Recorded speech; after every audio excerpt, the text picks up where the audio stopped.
আল্লাহ বলেন, হে পৃথিবীর মানুষ, হে আমার বান্দারা, তোমরা দুনিয়ার মধ্যে গিয়েছো, আমি তোমাদেরকে দুনিয়ার মধ্যে পাঠাইলাম। পাঠাইবার পরে আমি জানি তোমরা অনেক অন্যায় পথে যাবে, অনেক কাজ করবে, যে কাজগুলোর মধ্যে তোমাদের গুনাহ হয়ে যাবে। হে বান্দা, তোমরা গুনাহ করবে তাও আমি ভালো মতো জানি, তোমরা পাপ করবে তাও আমি ভালো মতো জানি। বান্দারে, পাপ করার পরে, গুনাহ করার পরে একাই কি মসজিদের মধ্যে তোমরা কেঁদেছো, রব্বানা যালামনা, বলেন রব্বানা যালামনা আনফুসানা ওয়া ইল্লাম তাগফির লানা ওয়া তারহামনা লানাকুনান্না মিনাল খাসিরিন বলে বলে মসজিদে কেঁদেছো, আসরের নামাজ পড়ে কেঁদেছো, যোহরের নামাজ পড়ে কেঁদেছো, মাগরিবের পড়ে কেঁদেছো, এশার নামাজ পড়ে কেঁদেছো। এ বান্দা, নামাজের মুসল্লা যখন বসে যাও, আমি আল্লাহকে তোমরা বারবার বল, আল্লাহ গো আমার গুনাহ মাফ করে দাও। তারপরও আমি তোমাদের গুনাহ মাফ করে নেই। তারপরও তোমরা নিশি রাত্রে, মানুষ যখন ঘুমে যায়, তোমার বিবি যখন ঘুম যায়, তোমার ছেলে যখন ঘুম যায়, তুমি নিশি রাত্রে ঠান্ডা পানি দিয়ে ওযু বানিয়ে নামাজের মুসল্লায় বসে তুমি আবার যখন ডাক দাও, রব্বুল আলামিন, পৃথিবীর কোনো মানুষ আমার গুনাহ সম্পর্কে জানে না, তুমি আমার গুনাহ সম্পর্কে জানো। আমি এমন গুনাহ করেছি আমার বিবি জানে না, বিবি গুনাহ করেছে আমি জানি না। আল্লাহ, তুমি সব কিছু জানো। হে আমার প্রভু, তুমি আমাকে মাফ করে দাও। আমার আল্লাহ বলে, তারপরও যদি তোমাদেরকে আমি মাফ না করি, তারপরও বান্দা, তোমরা আমার রহমতের দরজা থেকে ফিরে যাইও না। আমি তোমাদেরকে হুকুম দিচ্ছি, ওয়ালাউ আন্নাহুম ইয যালামু আনফুসাহুম জাউকা, বান্দারে, যদি গুনাহ করে ফেলো, আমার রহমত থেকে মুখ ফিরে তুমি চলে যাইও না। বান্দা, আকাশ পরিমাণ যদি গুনাহ করো, পাতাল পরিমাণ যদি গুনাহ করো, সাগরের পানি পরিমাণ যদি গুনাহ করো, পাহাড় তুলনায় যদি তুমি গুনাহ করো, আমার দরবার থেকে তুমি নিরাশ হইও না। বান্দা, আমি তোমাকে একটি রাস্তা পাঠাই দিচ্ছি, একটি পথ তোমাকে আমি দেখাই দিচ্ছি। সেই পথটি কোন পথ তোমরা জানো? ওয়ালাউ আন্নাহুম ইয যালামু আনফুসাহুম জাউকা, বান্দারে, যখন তোমরা বরবাদ হয়ে যাবে, তখন তোমাদেরকে একটা পথ আমি তোমাদেরকে দেখাই দিলাম। সেই পথটির নাম হচ্ছে আমার রাসূলের মদিনা। জুড়ে বলেন সুবহানাল্লাহ। বান্দা, আমার নবীর দরবারে গিয়ে কেঁদে কেঁদে তোমরা বলো, ইয়া রাসূলুল্লাহ, ইয়া হাবিবাল্লাহ, আয়াকা ইয়া রাসূলুল্লাহ। আল্লাহ কোরআনে বলেছে, ওয়ালাউ আন্নাহুম ইয যালামু আনফুসাহুম জাউকা ফাস্তাগফিরুল্লাহ ওয়াস্তাগফার লাহুমুর রাসূল। আল্লাহ বলেছে, হে বান্দা, তোমরা ডানে না গিয়ে, বামে না গিয়ে, পিছে না গিয়ে, তোমরা সরাসরি আমার নবীর কদমে চলে যাও। আমার নবীর কদমে গিয়ে আমি আল্লাহর দরবারে তোমরা তওবা করো। তওবা করতে করতে তোমাদের চোখের পানি যখন বাইর হয়ে যাবে, আর ওই মুহূর্তে যদি আমার বন্ধু যদি তোমাদের জন্য আমার দরবারে সুপারিশ করে, আমি আল্লাহ তোমাদেরকে ওয়াদা দিয়ে দিলাম, গ্যারান্টি দিয়ে দিলাম, আমার রাসূল যদি তোমাদের জন্য আমার দরবারে সুপারিশ করে, সঙ্গে সঙ্গে বান্দা, তোমার অতীতের জীবনের কবিরা সগীরা গুনাহ মাফ করে দিব। জোরে বলেন সুবহানাল্লাহ। আরো জোরে বলেন সুবহানাল্লাহ। আমার আপনার গুনাহ মাফ করার জন্য রাসূলুল্লাহর দরবারে যাওয়ার দরকার আছে কিনা? চিৎকার দিয়ে হোক, ইসলামী চিন্তাবিদ হোক, অনইসলামিক চিন্তাবিদ হোক, যদি বাম হাতে আমলনামা পায়, আল্লাহ রাসূল বলেন, উম্মত যদি তোমার বাম হাতে আমলনামা চলে যায়, অবশ্যই তুমি জাহান্নামী। আর যদি ডান হাতে তোমার আমলনামা পেয়ে যাও, তুমি অবশ্যই মনে করবে তুমি জান্নাতি। জোরে বলেন সুবহানাল্লাহ। আমি হাউসকে আমি প্রশ্ন করতে চাই, শ্রোতা ভাইদেরকে প্রশ্ন করতে চাই, আপনারা বলুন, আপনারা কি বাম হাতে আমলনামা চান না ডান হাতে? একটু ডান হাতটা কি আপনারা তুলবেন না? সবাই একটু হাত তুলে বলুন, ডান হাতে আমলনামা চাই কি চাই না? ডান হাতে আমাদেরকে আমলনামা দেওয়ার মালিক কে? আরো জোরে বলুন, মালিক কে? আর এই ডান হাতে আমলনামা যদি নিতে চাই, জান্নাতের সার্টিফিকেট যদি নিতে চাই, তাহলে এই ডান হাতে আমলনামা পেতে হলে এই জমিনে আল্লাহর হুকুম মানতে হবে। চিৎকার দিয়ে বলুন সুবহানাল্লাহ।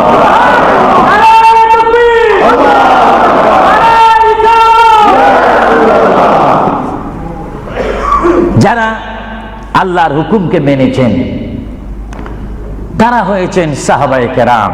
জোরে বলেন কি?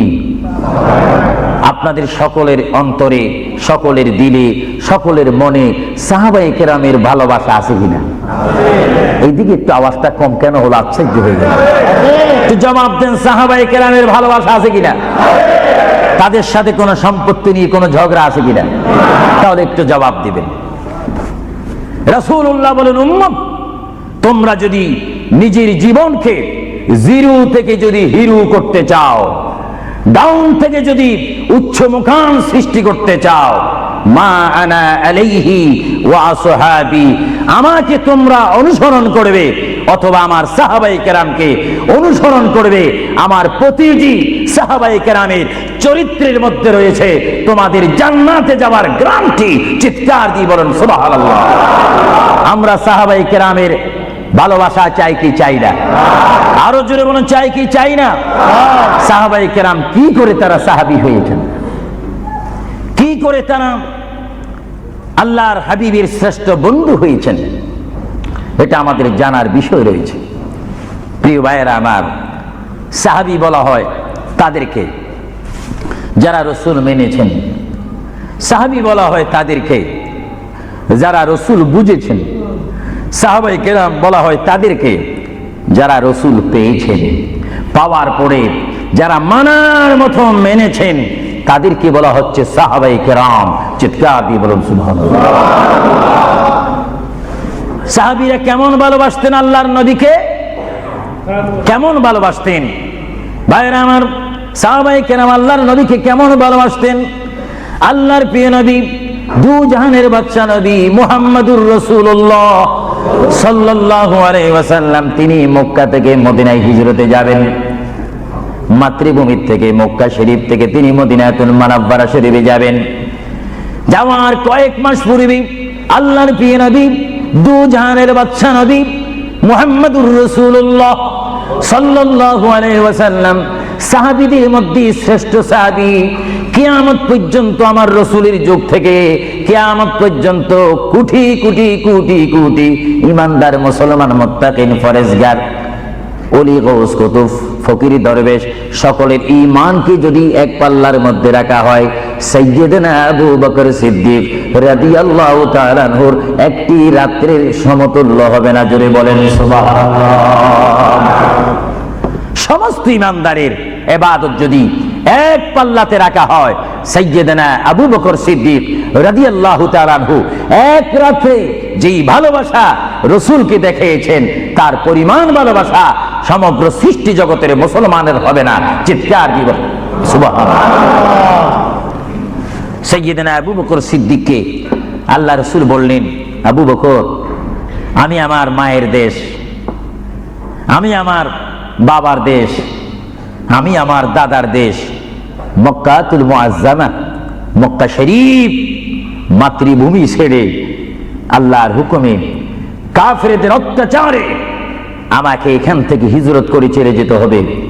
যদি আমি হিজরত করি, আবু বকর তুমি আমার সঙ্গী হয়ে থাকবে। চিৎকার দিয়ে বলুন সুবহানাল্লাহ। আল্লাহর প্রিয় নবী কোন দিন হিজরত করবেন, কোন মাসে করবেন, কি সকাল বেলায় করবেন, না সন্ধ্যায় করবেন, না গভীর রজনীর মধ্যে করবেন, না দিনের মধ্যে করবেন, না ঠান্ডার সিজনে করবেন, না গরমকালে করবেন, না গ্রীষ্মকালে করবেন, না বসন্তকালে করবেন, কোন অবস্থায় করবেন, কোন দিন করবেন, কোন মাসে করবেন, তার নির্দিষ্ট করে বলেনি। আল্লাহর প্রিয় নবী, দু জাহানের বাদশা নবী মুহাম্মদুর রাসূলুল্লাহ হিজরত করার টাইমে সাইয়্যিদানা আলী রাদিয়াল্লাহু তাআলা আনহুকে ডাক দিয়ে বলে, আলী আমি হিজরত করব, আমি রাত্রে আধার অবস্থার মধ্যে মাতৃভূমি ছেড়ে চলে যাব। আলী তুমি আমার বিছানার মধ্যে শুয়ে থাকবে, কম্বলখানা গায়ে দিয়ে শুয়ে থাকবে। আলী কাফেররা তোমাকে মারার জন্য চেষ্টা করবে, কিন্তু তোমাকে মারতে পারবে না। আলী আমি যাওয়ার টাইমে অনেকের আমানত টাকা পয়সা আমার কাছে রয়েছে, আমি তোমার হাতের মধ্যে দিয়ে দিলাম। সকাল যখন হয়ে যাবে তুমি তাদের আমানতগুলা তাদের কাছে পৌঁছাই দিবে। এতে প্রমাণ হলো হযরত আলী যদিও নবীর বিছানার মধ্যে ঘুমিয়ে যায়, তারপর আলীকে মারা যাবে না, যেহেতু যদি আলী মরে যাইতেন আলীর নিকটে আমার নবী আমানত রাখতেন না। জোরে বলেন সুবহানাল্লাহ। আরো জোরে বলেন সুবহানাল্লাহ। তাহলে কাফেররা আলীকে মারতে পারবেন না, এটা নবী জানে কি জানে না? আওয়াজটা ডাউন হয়ে গেল। উচ্চ সুরে বলেন, নবী জানে কি জানে না? নবীকে জানার ক্ষমতা দিয়েছেন কে? কারণ নবীর টিচার তো কোনো ব্যক্তি নয়, নবীর টিচার কোনো ফেরেশতা নয়, নবীর শিক্ষক কোনো মানুষ নয়, নবীর শিক্ষক একমাত্র হচ্ছে আল্লাহ। জোরে বলুন কে? আরো জোরে বলুন কে? আল্লাহ যার শিক্ষক তার এলেমের কি কমতি আছে নাকি?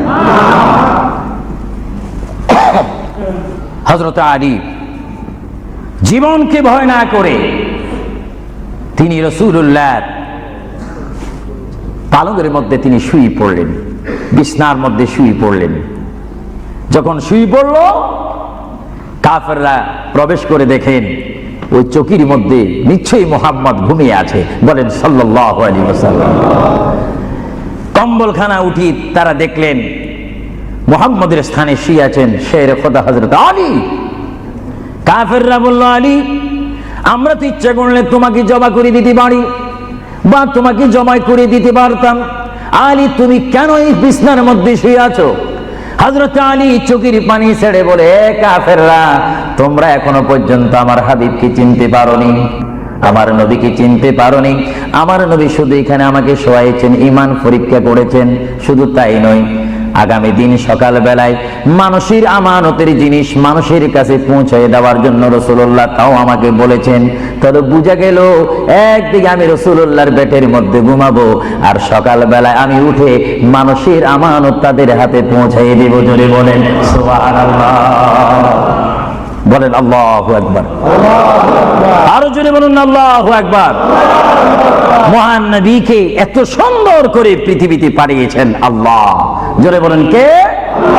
তবে ভাইয়েরা আমার, কেউ যদি আমাকে মারতে আসে আর আমি যদি জানি আমার পালকের মধ্যে যদি আমি শুয়ে থাকি, কেউ আমাকে জবা করে দিবে, আর এই টাইমে যদি আমার ভাইকে যদি আমি বলি, বিশেষ করে সভাপতিকে যদি বলি, আপনি একটু আমার পালকে ঘুমান, উনি বলবে আমার সভাপতির প্রয়োজন নেই,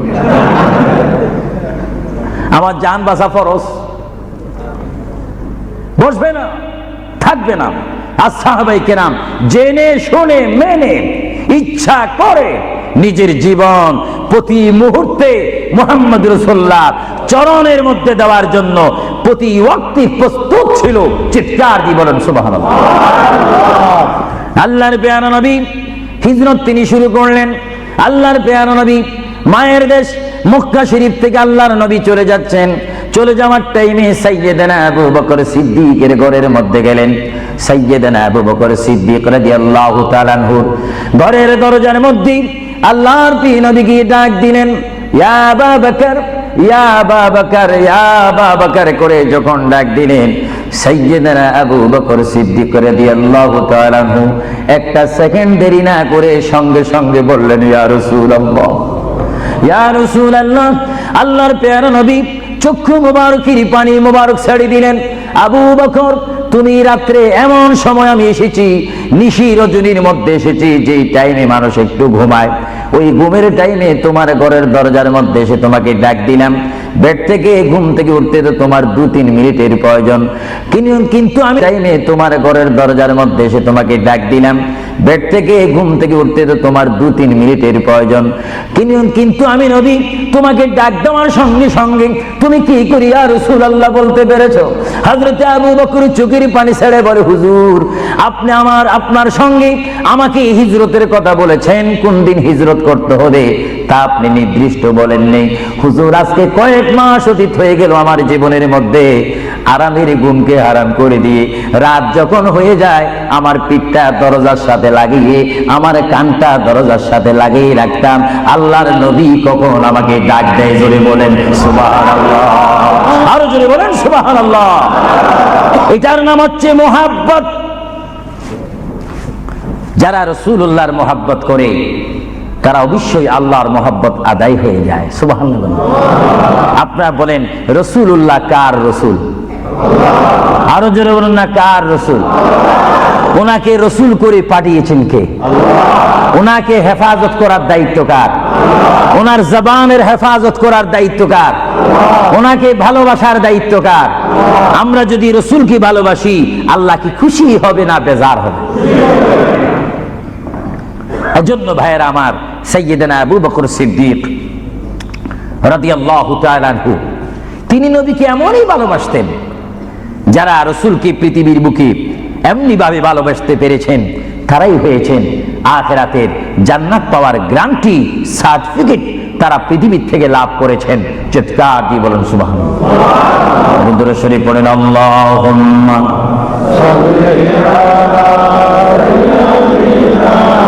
মাওলানা মুহাম্মদ ওয়া আলা আলি সাইয়্যিদিনা। দুরূদ শরীফ যখন পড়বেন তখন এমন ভাবে দুরূদ শরীফ পড়বেন, মনে রাখবেন মনের দৃষ্টিকোণ থেকে যে রাসূল আমার দুরূদ শরীফ নিজ কান মোবারক দ্বারা শুনতে পারতেছেন। আরো জোরে বলেন না সুবহানাল্লাহ। তিনটি কথা মনে রাখবেন সব সময়। এক নম্বরে রাসূলুল্লাহর দরবারে মালায়েকা সমস্ত রহমতের ফেরেশতারা রাসূলুল্লাহর দরবারে উম্মতের সালাম পৌঁছিয়ে দেয়। জোরে বলেন না সুবহানাল্লাহ। দুই নম্বরে রাসূলুল্লাহ যারা দুরূদ শরীফ পড়ে তাদের আওয়াজ নিজ কান মোবারক দ্বারা শুনে। তিন নম্বরে আমার নবী বলেন আমি আমার উম্মতের যারা আসে ক্লাস নাম্বার 1 যারা বেশি প্রেমিক তাদের দুরূদ শরীফের আওয়াজ আমি তাদের সামনে থেকে শুনি। জোরে বলেন সুবহানাল্লাহ। কয়টি কথা? আরো জোরে বলেন কয়টা? কেউ শুধু আমল করে একটা, ফেরেশতারা পৌঁছায় দেয়। ভালো কথা, আপনাদেরকে ধন্যবাদ। ফেরেশতারা পৌঁছে দেয় রাসূলের দরবারে দুরূদ শরীফ, এটা সহিহ। কিন্তু রাসূল বলেন আমি দুরূদ শরীফ নিজ কান মোবারকে শুনি, তাও সহিহ।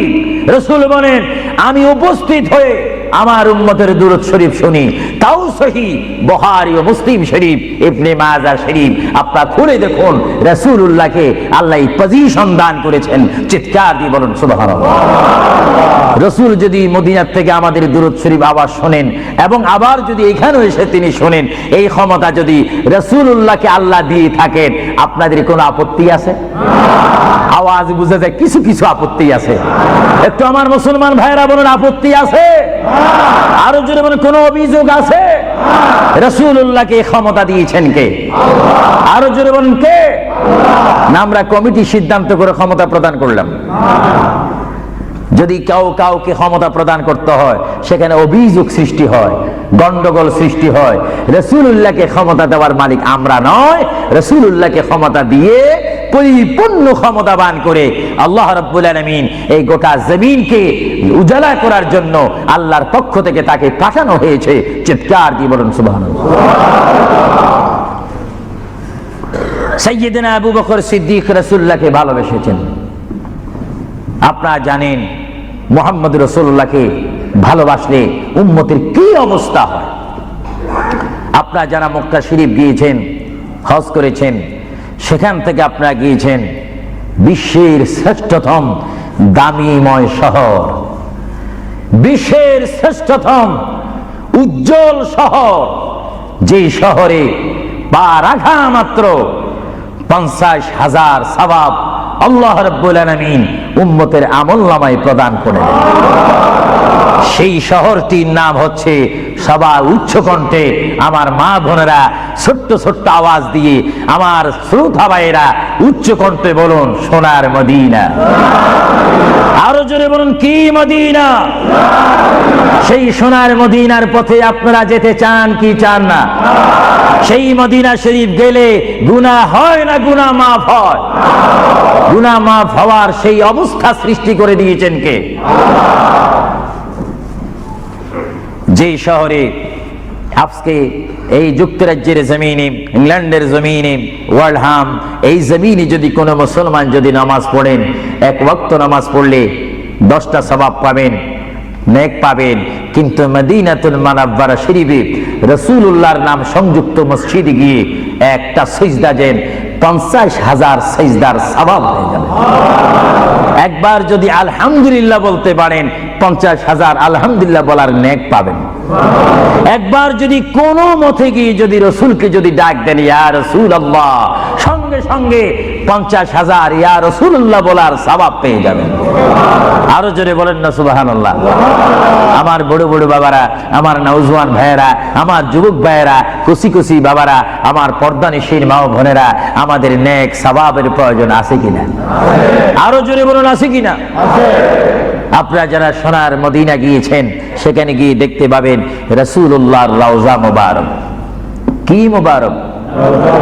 রওজা মুবারক যেখানে, সেই রওজা মুবারকের সামনে, সেই রওজা মুবারকের সামনে আপনারা যখন দাঁড়াইবেন, উপস্থিত হবেন, কিয়াম করবেন, সেই রওজা মুবারক যেখানে, এটার নাম হচ্ছে মা আয়েশা সিদ্দিকার হুজরা শরীফ।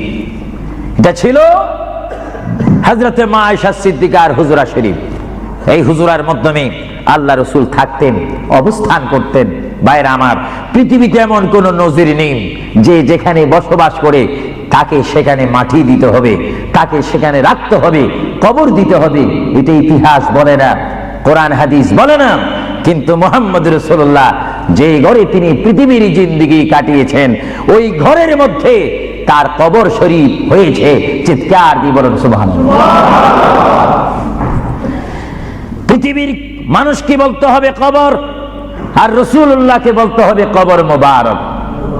জোরে বলেন কবর, আওয়াজ দিয়ে বলেন না কবর। পৃথিবীর কবরের অবস্থা আর নবীর কবরের অবস্থা এক নাকি? কিছু পার্থক্য আছে নাকি? কিছু নাকি? কিছু অনেক। কিছু বলতে গেলে আমরা আছি 10, রাসূল হচ্ছেন 20। আল্লাহর প্যারা নবী, দু জাহানের বাদশা নবী মুহাম্মদুর রাসূলুল্লাহ সাল্লাল্লাহু আলাইহি ওয়াসাল্লাম, তিনি কেমন নবী যার কবরের মধ্যে আল্লাহ রাব্বুল আলামিন দিনে 70,000 ফেরেশতা, দিনে 70,000 ফেরেশতা। হাদিস শরীফের মধ্যে আসে মুয়াজ্জিন যখন মসজিদে নববীতে আযান দেয়, আসসালাতু খায়রুম মিনান নাওম, সবাই বলেন আসসালাতু খায়রুম মিনান নাওম। মুয়াজ্জিন যখন আযান দিয়ে দেয়, ওই টাইমে রহমতের 70,000 ফেরেশতা দুরূদ শরীফ পড়তে পড়তে আমার প্রিয় নবীর রওজা মুবারকের মধ্যে উপস্থিত হয়ে যায়। আর সমস্ত ফেরেশতারা চতুর্দিকে ঘুরে ঘুরে দুরূদ শরীফ পড়া শুরু করে। আবার যখন মাগরিবের আযান হয়, তখন ফেরেশতারা চলে যায়। আবার 70,000 ফেরেশতা নতুন করে রাত্রের মধ্যে নাজিল হয়। তাফসীরের মধ্যে আসে দিনে 70,000, রাত্রে 70,000। আজকে দিনে যারা আগমন করলো ফেরেশতা, কিয়ামতের আগে তারা আর আসার সুযোগ পাবে না। আজকে যারা আসলো, কিয়ামত পর্যন্ত এক গ্রুপ অপর গ্রুপের সঙ্গে সাক্ষাৎ হবে না। এমনি ভাবে দিনে 70,000 রহমতের ফেরেশতা, রাত্রে 70,000 রহমতের ফেরেশতা আমার প্রিয় নবীর রওজা মুবারক জিয়ারত করার জন্য আমার আল্লাহ আসমান থেকে পাঠিয়ে দিচ্ছেন। জোরে বলেন সুবহানাল্লাহ, বলেন আল্লাহু আকবার, আরো জোরে বলেন আল্লাহু আকবার, আল্লাহু আকবার। তাহলে এই হাদিসে প্রমাণ হচ্ছে মুহাম্মদ রাসূলুল্লাহর রওজা মুবারকে দিনে যদি 70,000 রহমতের ফেরেশতার আগমন করে, রাত্রে যদি 70,000 আগমন করে, 70 দুটোটা 70 যদি যোগ দেওয়া হয় কত হবে? আরো জোরে বলেন 1,40,000 ফেরেশতা দৈনিক দৈনিক বাধ্যতামূলক আমার রাসূলের রওজা মুবারক জিয়ারত করে দুরূদ শরীফ। জোরে বলেন না সুবহানাল্লাহ। আপনারা সেই সোনার মদিনার রাসূলের কদম মুবারকে যেতে চান কি চান না? আরো জোরে বলেন চান কি চান না? রাসূলের কদমে গেলে গুনাহ হয় না, গুনাহ মাফ হয়। এটা দুরূদ শরীফ পড়েন, বালাগাল উলা বিকামালিহি কাশাবাদ দুজা বিজামালিহি হাসানাত জামিউ খিসালিহি सल्लु अलैहि न कहता खुदा तुझको मुझे दुनिया भी दे दे, न चाहता खुदा तुझसे तख्ते की चिरा भी दे दे। बलगल उला बिकमालिही, जुड़े कशबत हसनत जमीउ खिसालिही। আল্লাহর প্রিয় নবী মুহাম্মদ রাসূলুল্লাহ সাল্লাল্লাহু আলাইহি ওয়াসাল্লামের রওজা মুবারকে তিনি শুয়ে আছেন। তাহলে বোঝা গেল তিনি এখন জাহিরি ভাবে পৃথিবীতে নাই, তিনি এখন কবর মুবারকে রয়েছে। চিৎকার দিয়ে বলুন সুবহানাল্লাহ। কোথায় রয়েছে? আরো জোরে বলুন কবর। আপনাদেরকে একটি প্রশ্ন করে জবাব চাই, আপনারা বলুন মক্কা শরীফ আল্লাহর ঘরের সাথে একটি পাথর আছে কিনা? যে পাথরে চুমা দিলে কি গুনাহ হয় না, গুনাহ মাফ হয়? আওয়াজে বুঝা যায় কিছু কিছু গুনাহ হয়। জোরে বলেন গুনাহ হয় না, গুনাহ মাফ হয়? ওই পাথরটির নাম কি? আসওয়াদ পাথর। মূলত ওই পাথরটি হচ্ছে একটি ফেরেশতা। এখানে চুমা দিলে গুনাহ মাফ হয়।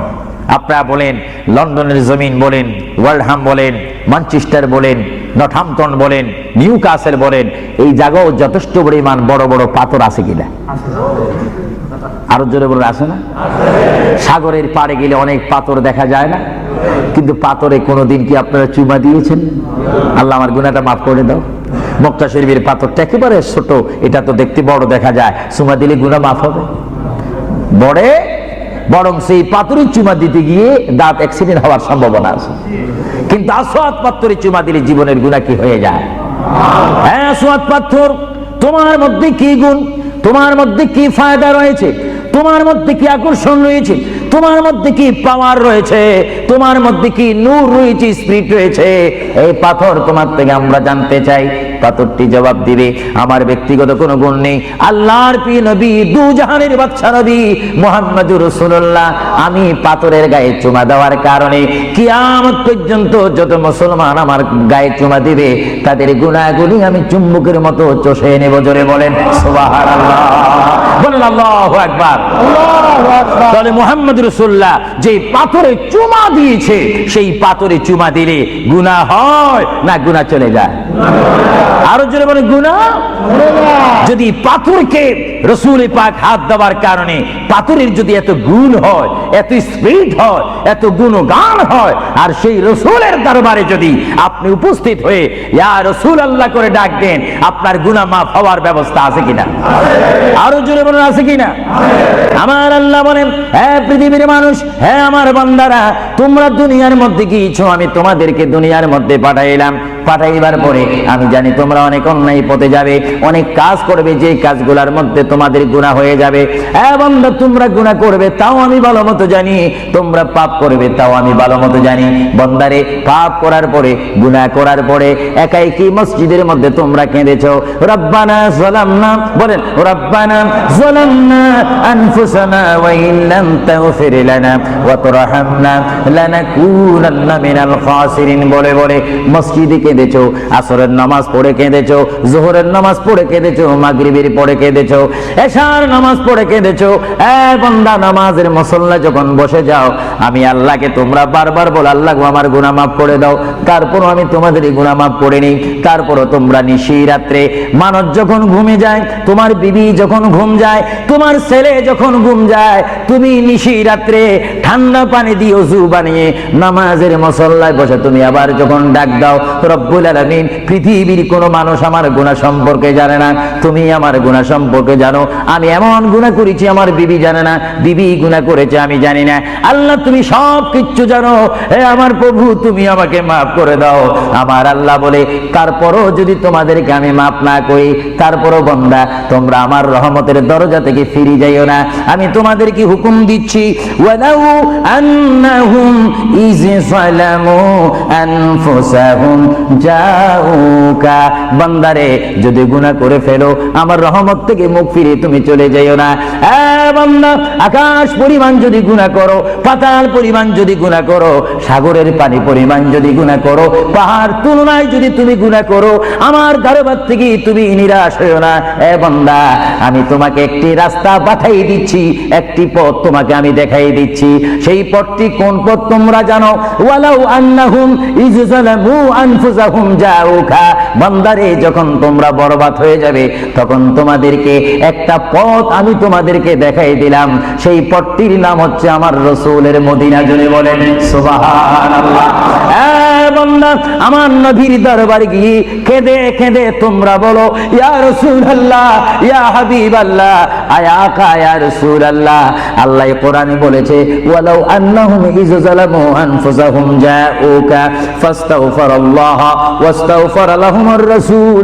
আল্লাহ বলেছে, হে বান্দা, তোমরা ডানে না গিয়ে, বামে না গিয়ে, পিছে না গিয়ে, তোমরা সরাসরি আমার নবীর কদমে চলে যাও। আমার নবীর কদমে গিয়ে আমি আল্লাহর দরবারে করে তোমরা তওবা করো। তওবা করতে করতে তোমাদের চোখের পানি যখন বাইর হয়ে যাবে, আর ওই মুহূর্তে যদি আমার বন্ধু যদি তোমাদের জন্য আমার দরবারে সুপারিশ করে, আমি আল্লাহ তোমাদেরকে ওয়াদা দিয়ে দিলাম, গ্যারান্টি দিয়ে দিলাম, আমার রাসূল যদি তোমাদের জন্য আমার দরবারে সুপারিশ করে, সঙ্গে সঙ্গে বান্দা তোমার অতীতের জীবনের কবিরা সগীরা গুনাহ মাফ করে দিব। জোরে বলেন সুবহানাল্লাহ, আরো জোরে বলেন সুবহানাল্লাহ। আমার আপনার গুনাহ মাফ করার জন্য রাসূলুল্লাহর দরবারে যাওয়ার দরকার আছে কিনা? চিৎকার জীবন আছে কিনা? এটা কোরআনের অপব্যাখ্যা নয়, চ্যালেঞ্জ। কোরআন শরীফের আয়াত, ওয়ালাউ আন্নাহুম ইয যালামু আনফুসাহুম জাউকা। যারা তাফসীর পড়েছেন, তাফসীর জালালাইন পড়েছেন, টাইটেল পড়েছেন, বুখারী পড়েছেন, মুসলিম পড়েছেন, ইবনে মাজাহ পড়েছেন, সিয়াসিত্তা পড়েছেন, হাদিস পড়েছেন, ইজমা পড়েছেন, কিয়াস মেনেছেন, উসুল মেনেছেন, বালাগাত মেনেছেন, মুনতিক মেনেছেন, শরীয়ত বুঝেছেন, তরিকত বুঝেছেন, হাকিকত বুঝেছেন, ইলমে লুদুন বুঝেছেন, ইলমে তাসাউফ মেনেছেন, তারা অবশ্যই স্বীকার করবে মানুষের একমাত্র মুক্তির স্থান, পরিত্রাণের স্থান, আসলের স্থান, নাজাতের স্থান, আল্লাহ পাওয়ার স্থান মুহাম্মাদুর রাসূলুল্লাহ কদম মোবারক। চিৎকার দিয়ে বলেন সুবহানাল্লাহ।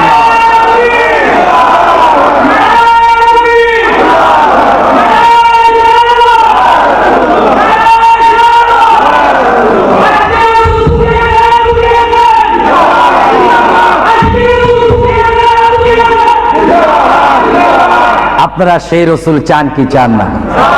অবশ্যই চাইবেন, না চাইলেও চাইবেন। কেন চান নেই? অবশ্যই আফসোস করবেন।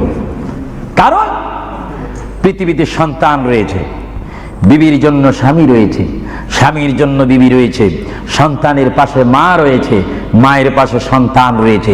এটার নাম দুনিয়া। আর দুনিয়া ও মাজরাতুল আখিরা। কিন্তু এই দুনিয়া যেই দিন জীবনের সমাপ্তি, বিদায় ঘন্টা বেজে যাবে, সেই দিন সন্তান ইচ্ছা করে মায়ের পা ছেড়ে দিবে, পিতা তার মায়ের সামনে থেকে চলে যাবে, এমনি ভাবে সবাই বিচ্ছিন্ন হয়ে যাবে, সব চলে যাবে। একমাত্র সাথী হবে, আপন হবে, বন্ধু হবে, কবরের সঙ্গী হবে। সবাই বলেন মুহাম্মাদুর। আরো জোরে বলেন না মুহাম্মাদুর। আপনারা সেই রাসূল চান কি চান না? সেই রাসূলের চরিত্রের মধ্যে উম্মতের রক্ষা পাওয়ার গ্যারান্টি আছে কিনা?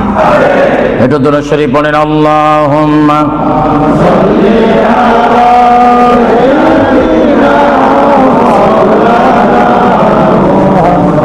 ওয়া আলা আলি সাইয়্যিদিনা। ভাইরা আমার, মহান রব্বুল আলামিনের কোরআনুল কারীম থেকে আমি একখানা আয়াত আপনাদের সামনে আবার পড়ে শোনাচ্ছি। আমরা যারা এখানে উপস্থিত রয়েছি, আমাদের সকলের জীবনের সাথে সঙ্গে সঙ্গে রয়েছে মওত। জোরে বলুন কি? মরণ। মরণ মানে নড়াচড়া নাই, কথা নাই, শক্তি দেখাইবার ক্ষমতা নাই, চিৎকার দেওয়ার কোনো আওয়াজ নাই। এটার নাম কি? মওত। আবার আপনার এই বডি থেকে, দেহ থেকে, শরীর থেকে, জিসিম থেকে প্রাণ পাখি চলে যাবে, রূহ। সেই রূহ যখন আমাদের সামনে থেকে, ভিতর থেকে চলে যাবে, তখনই আমাদেরকে ঘোষণা করা হবে মরহুম। স্পিকার যখন ছিলাম, স্টেজ আসন গ্রহণ করে আন্তর্জাতিক বক্তা আবু সুফিয়ান আল কাদেরী বক্তব্য দিচ্ছে, আর যখনই আমার নিঃশ্বাসটা চলে যাবে, সেই দিন আন্তর্জাতিক শব্দ আর ব্যবহার হবে না। সেই দিন সবাই আমাকে বলবে, ইসলামিক আহলে সুন্নাহ ইসলামিক ফাউন্ডেশনের সকল সদস্যরা, সকল ইমানি ভাইয়েরা, সুন্নি মুসলমান ভাইয়েরা, তাওহীদ ও রিসালাত বিশ্বাসী ভাইয়েরা, সেই দিন আমাকে অবশ্যই ঘোষণা দিবেন মরহুম। যারা বলেন কি? কিছুক্ষণ আগে আমি ছিলাম সাহেব, কিছুক্ষণ আগে ছিলাম আমি মাওলানা, কিছুক্ষণ আগে ছিলাম আল্লামা, কিছুক্ষণ আগে ছিলাম বিশ্বনন্দিত, কিছুক্ষণ আগে ছিলাম বিশ্ব মুফাসসির, আর এখন হয়ে গেলাম কি? মরহুম। অর্থাৎ এখন কি নাই? জীবন নাই। 2000 পাউন্ড আমি দেখতে চাই। কেউ একটু দাঁড়ান, একটু দূরে সরে পড়েন। মৃত্যু হলো যেন হাসর, সেখানে সাউন্ড দিবেন, সবাই বলুন মারহাবা। মারহাবা, আরো জোরে বলুন না মারহাবা। মারহাবা।